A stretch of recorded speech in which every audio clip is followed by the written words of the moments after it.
ಪ್ರತಿಯೊಬ್ಬ ಆತ್ಮೀಯ ಸರ್ಕಾರಿ ನೌಕರರೇ, ರಾಜ್ಯದ ಸರ್ಕಾರಿ ನೌಕರರೇ ಹಾಗೂ ನಿವೃತ್ತ ಸರ್ಕಾರಿ ನೌಕರರೇ, ನಿಮಗೆ ಅತ್ಯಂತ ಅವಶ್ಯಕವಾದ ನಿಮ್ಮ ವೃತ್ತಿ ಜೀವನಕ್ಕೆ, ನಿಮ್ಮ ಜಾಬ್ಗಳಿಗೆ, ಸೆಕ್ಯುರಿಟಿಗೆ ಅತಿ ಮುಖ್ಯವಾದಂತಹ ಒಂದು ಮಾಹಿತಿಯನ್ನು ತೆಗೆದುಕೊಂಡು ಬಂದಿದ್ದೀನಿ. ದಯವಿಟ್ಟು ನಿರ್ಲಕ್ಷ್ಯ ಮಾಡಬೇಡಿ, ಇದು ನಿಮ್ಮ ಕೆಲಸದ ವಿಚಾರ. ಹಾಗಾಗಿ ಈ ವಿಡಿಯೋನ ಕೊನೆವರೆಗೂ ನೋಡಿ. ಈ ಮಾಹಿತಿಯನ್ನು ಶೇರ್ ಮಾಡೋದಕ್ಕಿಂತ ಮುಂಚಿತವಾಗಿ ಯಾರೆಲ್ಲ ಈ ಚಾನಲ್ಗೆ ಸಬ್ಸ್ಕ್ರೈಬ್ ಮಾಡ್ತಾನೆ ವಿಡಿಯೋಗಳನ್ನು ನೋಡ್ತಾ ಇದ್ದೀನಿ, ದಯವಿಟ್ಟು ಕೆಳಗಡೆ ಕಾಣ್ತಾ ಇರೋಂಥ ಸಬ್ಸ್ಕ್ರೈಬ್ ಬಟನನ್ನು ಒತ್ತಿ, ಬೆಲ್ ಐಕಾನನ್ನು ಕ್ಲಿಕ್ ಮಾಡಿ, ಆಲ್ ಅಂತ ಮಾಡಿ. ನೀವು ಫೇಸ್ ಮಾಡ್ತಾ ಇರೋಂಥ ಎಲ್ಲ ಪ್ರಾಬ್ಲಮ್ಗಳನ್ನು ಲೀಗಲ್ ಆಗಿ ಸಾಲ್ವ್ ಮಾಡ್ಕೊಳ್ಳೋಕ್ಕಿರೋಂಥ ಉತ್ತಮ ವೇದಿಕೆ ಸರ್ಕಾರಿ ನೌಕರ ಮಿತ್ರ ಯೂಟ್ಯೂಬ್ ಚಾನಲ್ಗೆ ಜಾಯ್ನ್ ಆಗಿ. ಸ್ನೇಹಿತರೆ, ಇದು 5ನೇ ವಿಡಿಯೋ. ಕರ್ನಾಟಕ ನಾಗರಿಕ ಸೇವೆ ನಡತೆ ನಿಯಮಗಳು ಇಲ್ಲಿದೆ ನೋಡಿ. ಕರ್ನಾಟಕ ರಾಜ್ಯದ ಪ್ರತಿಯೊಬ್ಬ ಆತ್ಮೀಯ ಸರ್ಕಾರಿ ನೌಕರರಿಗೆ ಈ ಹಿಂದೆ 4 ವಿಡಿಯೋಗಳಲ್ಲಿ ಕರ್ನಾಟಕ ನಾಗರಿಕ ಸೇವೆಗಳ ನಡತೆ ನಿಯಮ 2021ರ ಸೆಕ್ಷನ್ಗಳನ್ನು ಹೇಳ್ತಾ ಹೋಗಿದ್ದೆ. ಅದರ ಮುಂದುವರೆದ ಭಾಗವಾಗಿ KCSR DP ರೂಲ್, CCA ರೂಲಲ್ಲಿ 23 ಏನು ಹೇಳುತ್ತೆ ಅಂತ ನೋಡೋದಾದರೆ, ದಿವಾಳಿತನ ಹಾಗೂ ರೂಢೀಕೃತ ಋಣಗ್ರಸ್ತ ಅಂದರೆ ಸಾಲಗಾರ ಆಗೋದು ಅಂತ. ಸರ್ಕಾರಿ ನೌಕರನು ಸಾಲ ಮಾಡುವುದನ್ನು ರೂಢಿಗತಗೊಳಿಸುವಂತಿಲ್ಲ ಅಥವಾ ದಿವಾಳಿಯಾಗದಂತೆ ತನ್ನ ಖಾಸಗಿ ವ್ಯವಹಾರಗಳನ್ನು ನಿರ್ವಹಿಸತಕ್ಕದ್ದು. ಸಾಲ ಮಾಡಿದ್ರೆ ಅವನು ದಿವಾಳಿತನ ಆಗಬಾರ್ದು. ಯಾವ ಸರ್ಕಾರಿ ನೌಕರನ ವಿರುದ್ಧ ಅವನಿಂದ ಬಾಕಿ ಬರಬೇಕಾದಂತಹ ಯಾವುದೇ ಸಾಲ ವಸೂಲಾತಿಗಾಗಿ ಅಥವಾ ದಿವಾಳಿ ಅಂತ ಏನಾದರೂ ಕೋರ್ಟಲ್ಲಿ ಡಿಸೈಡ್ ಆದರೆ, ಯಾವುದೇ ಕಾನೂನು ವ್ಯವಹಾರಗಳನ್ನು ಹೂಡಿದರೆ ಆ ಸರ್ಕಾರಿ ನೌಕರ ತಕ್ಷಣವೇ ಈ ಕಾನೂನು ವ್ಯವಹಾರಗಳ ಪೂರ್ಣ ಸಂಗತಿಯನ್ನು ನೇಮಕಾತಿ ಪ್ರಾಧಿಕಾರಕ್ಕೆ ವರದಿ ಮಾಡತಕ್ಕದ್ದು. ಉದಾಹರಣೆಗೆ, ನಿಮ್ಮ ಮೇಲೆ ಯಾವುದಾದ್ರೂ ಚೆಕ್ ಕೇಸ್ಗಳು ಯಾವುದಾದ್ರೂ ಇತ್ತು ಅಂದರೆ, ಆ ಚೆಕ್ ಕೇಸ್ಗಳ ಬಗ್ಗೆ ಯಾವುದಾದ್ರೂ ವಾರೆಂಟ್ಗಳು, ಯಾವುದಾದ್ರೂ ನ್ಯಾಯಾಲಯದಲ್ಲಿ ನಡೀತಾ ಇರೋಂಥ ಪ್ರಕರಣಕ್ಕೆ ಸಂಬಂಧಪಟ್ಟ ಹಾಗೆ ಸಂಬಂಧಪಟ್ಟ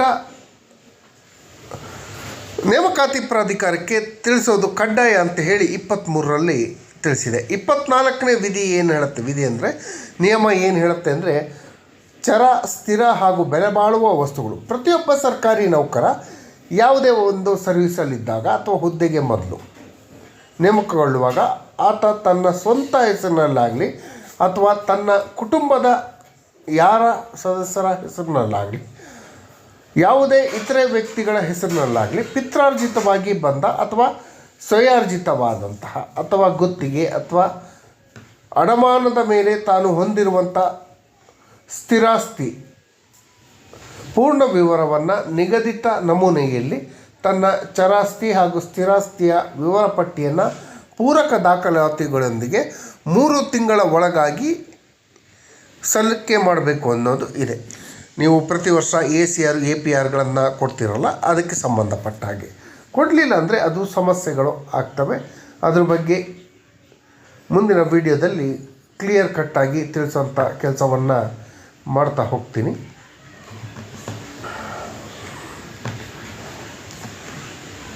ಇಪ್ಪತ್ನಾಲ್ಕು 25 ಏನು ಹೇಳುತ್ತೆ ಅಂತ ಹೇಳೋದಾದರೆ, ಭಾರತದ ಹೊರಗೆ ಇರುವ ಚರಾಸ್ತಿಗಳನ್ನು ಅಥವಾ ಸ್ಥಿರಾಸ್ತಿಗಳ ಬಗ್ಗೆ ವಿದೇಶ ವ್ಯವಹಾರಗಳಿಗೆ ಸಂಬಂಧಪಟ್ಟ ಹಾಗೆ ನೀವು ಯಾವುದೇ ಒಬ್ಬ ವ್ಯಕ್ತಿ ನೇಮಕಾತಿ ಪ್ರಾಧಿಕಾರದ ಪೂರ್ವಾನುಮತಿಯನ್ನು ಪಡೆಯದೆ ದೇಶದ ಹೊರಗೆ ಫಾರಿನ್ನಲ್ಲಿ ಯಾವುದೇ ಆಸ್ತಿಗಳನ್ನು ಇಟ್ಕೊಳ್ಳಂಗಿಲ್ಲ, ಯಾವುದೇ ಸ್ಥಿರಾಸ್ತಿಗಳನ್ನು ಇಟ್ಕೊಳ್ಳಂಗಿಲ್ಲ ಅಂತ ಹೇಳಿ ತಿಳಿಸತ್ತೆ.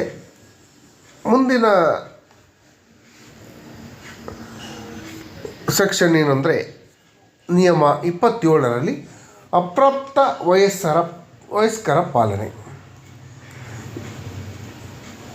ಸರ್ಕಾರಿ ನೌಕರನು ನಿಯಮಿತವಾಗಿ ಪ್ರಾಧಿಕಾರದ ಪೂರ್ವಾನುಮತಿಯನ್ನು ಪಡೆಯದೆ, ಅಂದರೆ ನೇಮಕಾತಿ ಪ್ರಾಧಿಕಾರದ ಪೂರ್ವಾನುಮತಿಯನ್ನು ಪಡೆಯದೆ ತನ್ನ ಅವಲಂಬಿತರನ್ನು ಹೊರತುಪಡಿಸಿ ಇತರೆ ಅಪ್ರಾಪ್ತ ವಯಸ್ಸಿನ ಅಥವಾ ಸ್ವತ್ತಿನ ಕಾನೂನುಬದ್ಧ ಪಾಲನೆಯನ್ನು ಮಾಡುವಂತಿಲ್ಲ ಅಂತ ಹೇಳಿದೆ.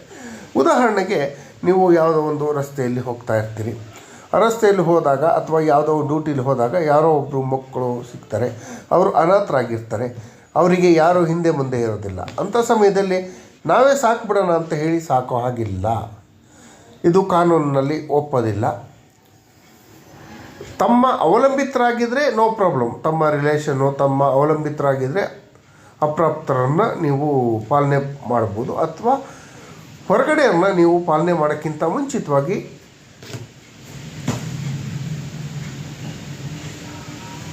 ಕಾನೂನುಬದ್ಧ ಪಾಲನೆಯನ್ನು ಮಾಡುವಂತಿಲ್ಲ ಅಂತ ಹೇಳಿ ಈ ಕಾನೂನಿನಲ್ಲಿ ತಿಳಿಸುತ್ತೆ.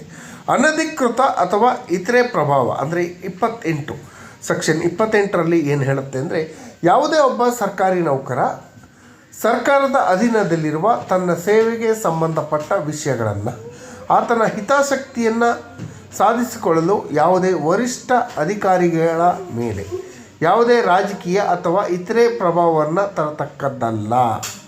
ಅಂದರೆ ಪ್ರಮೋಷನ್ಗಿರ್ಬೋದು, ಟ್ರಾನ್ಸ್ಫರ್ಗಳಿಗಿರ್ಬೋದು, ತನ್ನ ಹಿತಾಸಕ್ತಿಗಾಗಿ ರಾಜಕೀಯ ಇನ್ಫ್ಲೂಯೆನ್ಸ್ಗಳಿರ್ಬೋದು, ಅಥವಾ ತನ್ನ ಮೇಲಾಧಿಕಾರಿಗಳ ಇನ್ಫ್ಲೂಯೆನ್ಸ್ಗಳನ್ನು ಮಾಡುವಂತಿಲ್ಲ. ಮಾಡಿದ್ರೆ CCA ನಿಯಮ 28ರ ವೈಲೇಷನ್ ಆಗುತ್ತೆ. ನಿಮ್ಮ ಮೇಲೆ ಕಾನೂನು ಕ್ರಮ ಕೈಗೊಳ್ಳೋಕ್ಕೆ ಕೂಡ, ಶಿಸ್ತು ಕ್ರಮ ತಗೊಳ್ಳೋಕ್ಕೆ ಕೂಡ ಅವಕಾಶಗಳು ಇದೆ. 29 ಸರ್ಕಾರಿ ನೌಕರನ ವೈಯಕ್ತಿಕ ಮನವಿಗಳು, ಇಂಡಿವಿಜುವಲ್ಲು ರಿಕ್ವೆಸ್ಟ್ಗಳ ಬಗ್ಗೆ ತಿಳಿಸುತ್ತೆ. ಯಾವುದೇ ಒಬ್ಬ ಸರ್ಕಾರಿ ನೌಕರ ಯಾವುದೇ ಮನವಿಯನ್ನು ಸಮುಚಿತ ಮಾರ್ಗದ ಮೂಲಕವೇ ಸಲ್ಲಿಸತಕ್ಕದ್ದು.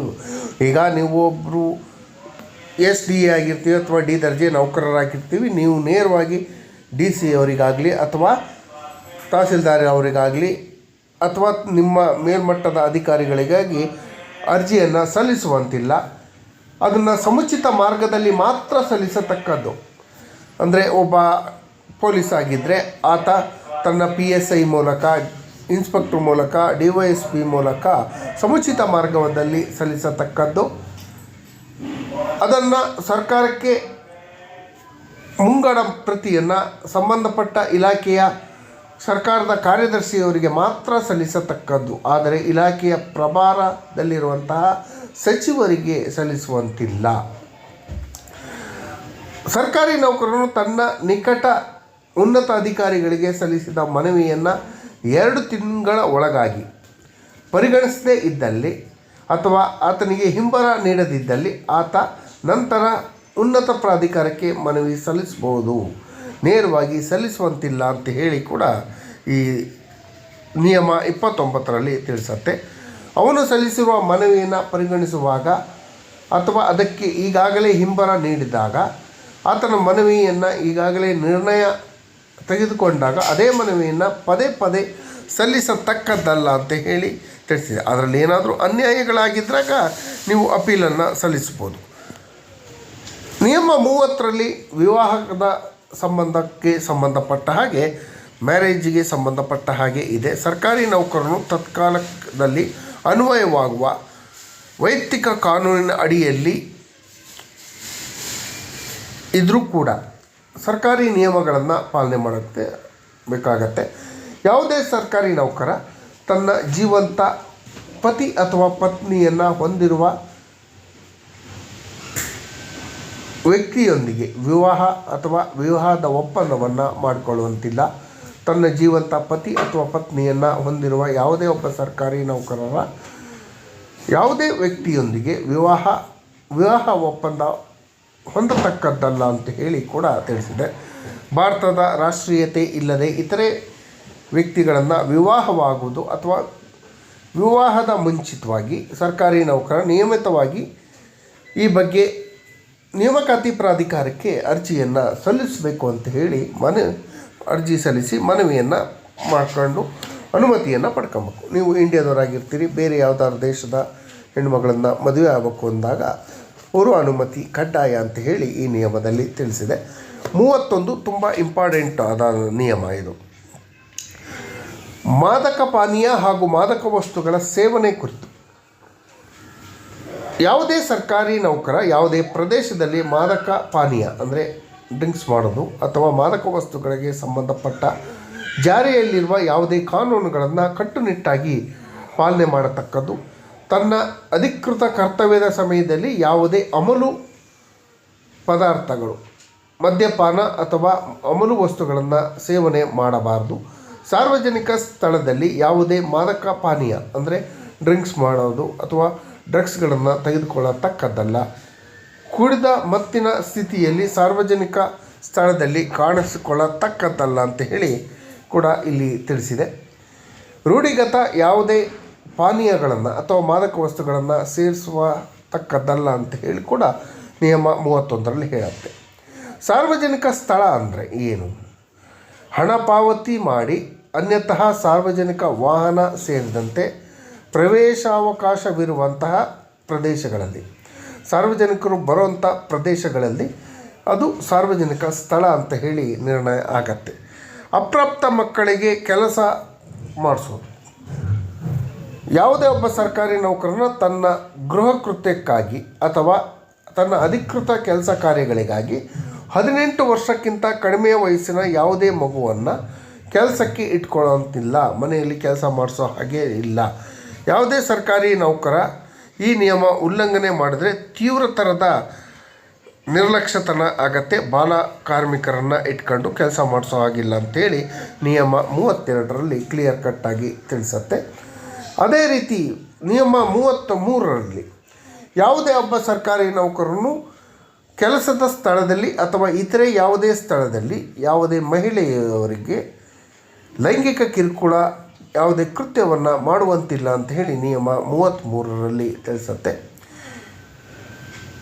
ನಿಯಮದ ಉದ್ದೇಶಕ್ಕಾಗಿ ಲೈಂಗಿಕ ಕಿರುಕುಳ ಎಂಬ ನೇರವಾದ ಅಥವಾ ಸೂಕ್ಷ್ಮವಾದ ಪದವನ್ನು ಲೈಂಗಿಕ ಉದ್ದೇಶವನ್ನು ಹೊಂದಿರೋದನ್ನು ತೋರಿಸುತ್ತೆ. ಅದರಲ್ಲಿ ಮೈ ಮುಟ್ಟುವುದು, ಲೈಂಗಿಕ ಅನುಗ್ರಹಣೆಗಾಗಿ ಒತ್ತಾಯಿಸೋದು, ಲೈಂಗಿಕ ವರ್ಣನೆಯ ಮಾತುಗಳನ್ನು ಆಡೋದು, ಅಶ್ಲೀಲ ಸಾಹಿತ್ಯ ಮತ್ತು ಚಿತ್ರವನ್ನು ತೋರಿಸೋದು, ಇವೆಲ್ಲ ಕೂಡ ನಿಯಮ 33ರಲ್ಲಿ ಬರುತ್ತೆ. ನಿಯಮ 34ರಲ್ಲಿ ಪತಿ ಪತ್ನಿ ಮಕ್ಕಳು ಹಾಗೂ ತಂದೆ ತಾಯಿಗಳ ಪಾಲನೆಯನ್ನು ಮಾಡ್ಕೊಂಡು ಹೋಗಬೇಕು ಅನ್ನೋದು ನಿಯಮದಲ್ಲಿದೆ. ಯಾವುದೇ ಒಬ್ಬ ಸರ್ಕಾರಿ ನೌಕರ ತನ್ನ ಪತ್ನಿ ಅಥವಾ ಪತಿ ಮಕ್ಕಳು ಅವರಿಗೆ ಆಹಾರ, ಬಟ್ಟೆ, ಶಿಕ್ಷಣ ಮುಂತಾದ ಮೂಲಭೂತ ಅವಶ್ಯಕತೆಗಳನ್ನು ನಿರ್ಲಕ್ಷಿಸತಕ್ಕದ್ದಲ್ಲ, ಅದನ್ನು ಕೊಡಬೇಕು ಅಂತಿದೆ. ಯಾವುದೇ ಒಬ್ಬ ಸರ್ಕಾರಿ ನೌಕರ ತನ್ನ ತಂದೆ ತಾಯಿಯ ಆರೈಕೆ ನಿರ್ಲಕ್ಷ್ಯ ಮಾಡತಕ್ಕದ್ದಲ್ಲ, ಅವ್ರನ್ನು ಕೂಡ ಚೆನ್ನಾಗಿ ನೋಡ್ಕೊಬೇಕು ಅಂತ ಹೇಳಿ ಕೂಡ ನಿಯಮ 34ರಲ್ಲಿ ತಿಳಿಸುತ್ತೆ. ಸರ್ಕಾರಿ ನೌಕರನ ಉನ್ನತ ವ್ಯಾಸಂಗ ಮುಂದುವರಿಕೆಯ ಬಗ್ಗೆ 35ರಲ್ಲಿದೆ. ನಿಯಮ 35ರಲ್ಲಿ ಅನ್ಯತಃ ನಿರ್ದಿಷ್ಟ ಉಪಬಂಧಗಳನ್ನು ಹೊರತುಪಡಿಸಿ ಸರ್ಕಾರಿ ನೌಕರನು ನಿಯಮಿತವಾಗಿ ಪ್ರಾಧಿಕಾರದ ಪೂರ್ವಾನುಮತಿಯೊಂದಿಗೆ ಮಾತ್ರ ಉನ್ನತ ಶಿಕ್ಷಣ ಹೈಯರ್ ಎಜುಕೇಷನನ್ನು ಪಡ್ಕೊಬೋದು. ಇಂತಹ ಕೋರಿಕೆಯನ್ನು ಈ ಬಗ್ಗೆ ಇರುವಂಥ ನಿಯಮಗಳನ್ನು ಪರಿಶೀಲಿಸಿ ಅನುಮತಿಯನ್ನು ಕೊಡ್ಬೋದು ಅಂತ ಹೇಳಿ ಕೂಡ ನಿಯಮ 35ರಲ್ಲಿ ಹೇಳುತ್ತೆ. 36ರಲ್ಲಿ ಅರ್ಥ ವಿವರಣೆ. ಈ ನಿಯಮದಲ್ಲಿ ಅರ್ಥ ವಿವರಣೆಗೆ ಸಂಬಂಧಪಟ್ಟ ಹಾಗೆ ಯಾವುದೇ ಸಮಸ್ಯೆ ಉದ್ಭವಿಸಿದರೆ ಅದನ್ನು ಸರ್ಕಾರಕ್ಕೆ ಉಲ್ಲೇಖಿಸತಕ್ಕದ್ದು. ಈ ಬಗ್ಗೆ ಸರ್ಕಾರವೇ ಅಂತಿಮ ನಿರ್ಧಾರವನ್ನು ಕೈಗೊಳ್ಳುತ್ತೆ.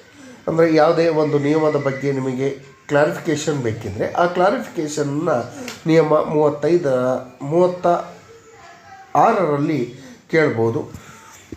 37ರಲ್ಲಿ ಸರ್ಕಾರವು ಸಾಮಾನ್ಯ ಹಾಗೂ ವಿಶೇಷ ಆದೇಶಗಳ ಮೂಲಕ ನಿಯಮಗಳ ಮೇರೆಗೆ ಯಾವುದೇ ಒಬ್ಬ ಇಲಾಖಾ ಮುಖ್ಯಸ್ಥನು ಚಲಾಯಿಸಬಹುದಾದ ಯಾವುದೇ ಅಧಿಕಾರವನ್ನು 33ನೇ ನಿಯಮ 36ನೇ ನಿಯಮ ಮತ್ತು ನಿಯಮದ ಮೇರೆಗೆ ಅಧಿಕಾರವನ್ನು ಹೊರತುಪಡಿಸಿ ಆದೇಶವನ್ನು ನಿರ್ದಿಷ್ಟಪಡಿಸಿದಂತಹ ಷರತ್ತು ಯಾವುದೇ ಇದ್ದರೆ ಅವುಗಳನ್ನು ಆ ಆದೇಶದ ನಿರ್ದಿಷ್ಟಪಡಿಸಿದ ಅಧಿಕಾರದಿಂದ ಅದನ್ನು ಪಡ್ಕೊಳ್ಳೋಕ್ಕೆ ಮತ್ತು ಚೇಂಜ್ ಮಾಡೋಕ್ಕೆ ಮನವಿ ಸಲ್ಲಿಸೋಕ್ಕೆ ಅಧಿಕಾರ ಇದೆ. 38 ಕೊನೆಯ ನಿಯಮ ಕರ್ನಾಟಕ ನಾಗರಿಕ ಸೇವೆ ನಡತೆ ನಿಯಮ 1966 ಇದನ್ನು